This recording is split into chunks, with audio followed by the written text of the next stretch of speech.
Ito mga idol. Ako ipakita sa inyo hadring isa sa mga special kay nga lugar.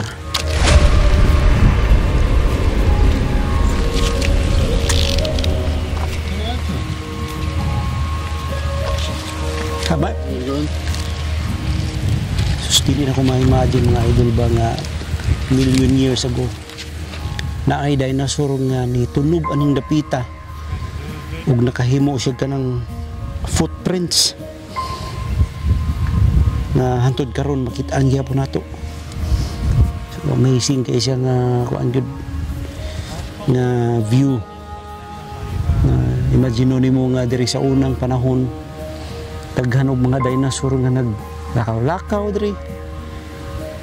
Na sila'y kanang ilang kaugalingon nga family. Unsa kaya ang kuandre? Unsa kaya ang kanang view ani ba? Unsa kaya shape sa landscape ani diring dapita? So amazing kayo mga idol yun.